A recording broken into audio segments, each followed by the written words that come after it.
Hey guys, welcome back. So, today on Our Best Self, we are going to talk about saying yes to a lot of things or being super focused. How do you decide which one you should do? Should you be all in one category, or should you have lots of pans on the fire, if you will? And it has to do with saying no many times, sometimes, but also yes. So we're going to dive into this today. Welcome if you're first time here. Our best self, Sarah, that we share ideas on based on research, personal experience, high performers, things that can make us better, things that make you better, whether they're business, focus in our lives, mental health, whatever we need. So, welcome. Let's jump right in. So, to be good or to be great, or to be good and great. And there's really two ways, two philosophies that people approach life. They go all in, 100%. They're doing one thing, and they're super deep, and they are absolute professions, the best. And then we have those where either it appears or just by them saying yes all the time to different things, they are juggling lots of things. And by juggling lots of things, that I guess that phrase sounds negative, but when you have many, many things on the fire, you have many projects, variety in what you're doing, you get to have a bit of diversity. You get to have a bit of safety in case one of those balls fall from the air and crash. So it is good to have lots of things in the air because if one drops, let's say you're doing lots of businesses, if one drops, then that's okay. We have others in the air. And if you're super focused, you become the best in that field. And that is an absolute benefit and value too. So you're good and great in both of these. And I think sometimes we forget really what we're focused on. We're focused on the outcomes we achieve. It's not about being busy. It's not about having our hands being super deep and have a high expertise in one area or having lots of variety in another. That is not the definition of success. Success is the outcomes that we generate, the wealth, the freedom that comes with that, and really our happiness based on ourselves, our own personal measure. And happiness needs to be determined based off of your reflection of your work, right? Am I better today than I was yesterday? And if my current pursuits, my past pursuits, and what I'm delivering on is good results, then I'm happy, right? We're doing what we want to do in a good way that's having results. That's fantastic. That is the definition of happiness. That is what we should all aspire to. Now, whether you are doing it all in one category or you have a diverse slate of things that you're working on. And it really comes down to kind of interest and benefit, right? When we're looking at what we're going to do and what we're trying to do, what interests you, and then what will benefit you, right? So you can have interests that really have no benefit, but ideally, if we're thinking about things, we're putting pans on the fire, or we're thinking about a career or a profession or hobbies we want to develop. Clearly, we want interest in it, and we don't want this to be a fad. But we also want to gain something from it, right? If you want to go do Ironmans, go have fun. It's a lot of training, and you'll definitely experience and learn and grow from it. And the benefit will live in you forever, right? You'll have that physical health, the knowledge and self-awareness, that grit in your mind. So there's benefit possible in anything that we do, and that's fantastic. But what are the ground rules? Like, what are the rules we should consider if we're looking at maybe saying yes to some new things in our life? I like to have these rules. You adjust as you need. But first off, if your plate is full already, let's say it's full, you're stressed out, you have no hours, you're sleeping very little, you're at your maximum. Great. Make a list of these interests that you can come back to when your time frees up. There's no harm in that, and you'll only get better. So, number one, make a list. And this is a good tip no matter how full your plate is, because you want to see and not forget these things that, I was curious about that. And you don't want to have regret saying you forgot about it. No, write it down, any interest you have. We also want to make sure that, again, they're not fads, because we don't want to chase fads. We want to chase interests that we love.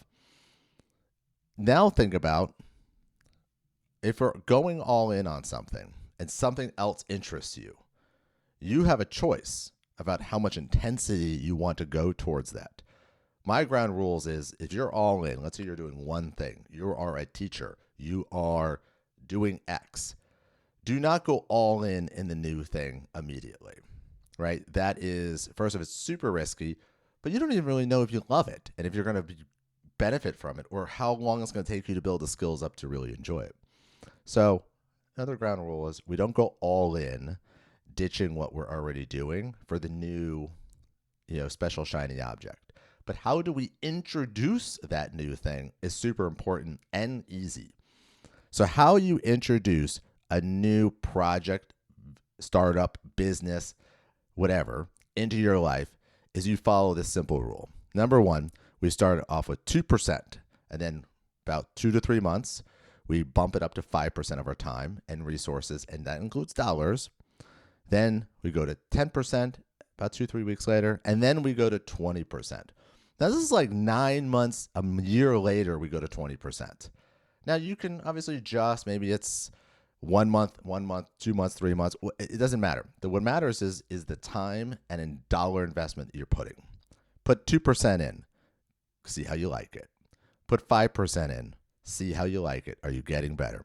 Put 10% in. Again, are you getting better? Do you like it? Is it giving you the right benefits, right? Are you growing in maybe the skill? Is your business growing? Are you loving what you're doing?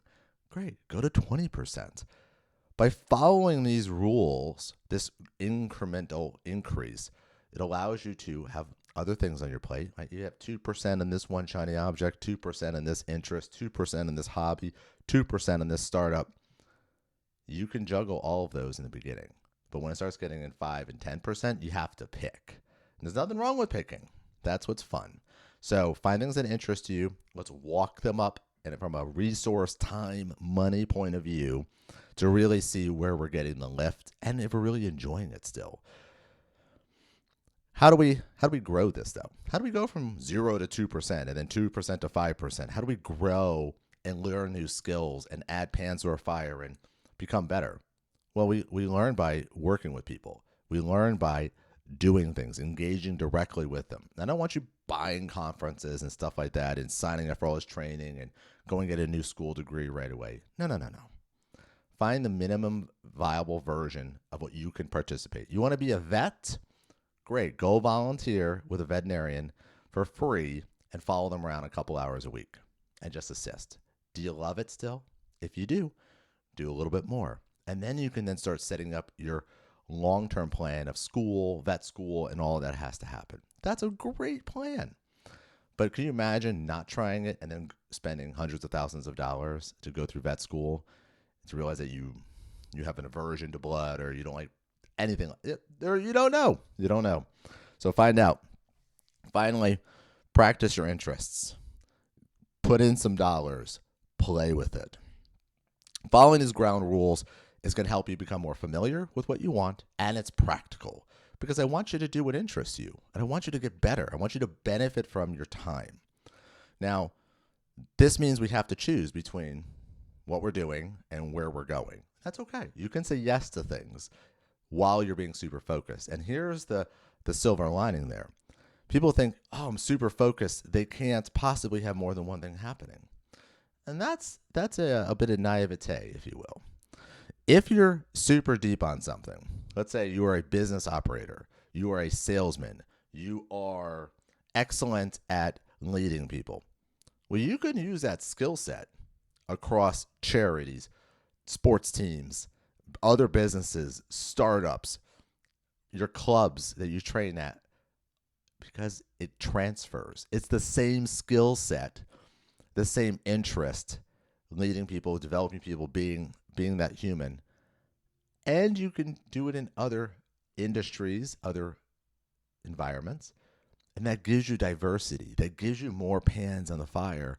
And it gives you mobility should the company you're at or the program you're working on right now changes and maybe you don't love it anymore. Maybe you don't love that industry anymore. By being super deep and having a skill set that's transferable, meaning that you're excellent at the craft, not at the politics and operational navigation in your organization, that's transferable. That's value. So don't worry if you're working in a large organization. As you're building these skill sets, you can apply and deploy them in many areas that you have passion. Maybe you want to do a fundraiser. Maybe you want to build a hospital. Maybe you just want to sell your coffee on the weekend at a farmer's market and you're good at sales and good at with people. All of those are yeses. Now, should you be a baker and then be a salesperson and then be a butcher and then a computer programmer? No, that is probably too much. So, bringing it all together, grow, choose your path, build your interests and your wealth and your health and your mental grace will grow and you'll be happy and you'll see things. So go, grow, try things, seek it out. There is a reason you're interested in it and you need to tap that and find out. You can do this. Trust yourself. I trust you. Thank you so much. Subscribe, write in the comments if you have any questions, anything I can do for you, and let me know where you are and what you're challenging yourself with. Go chase your interests, use the ground rules to be better, enjoy yourself, find benefit in those things, and just bring your skills to the world. We need them.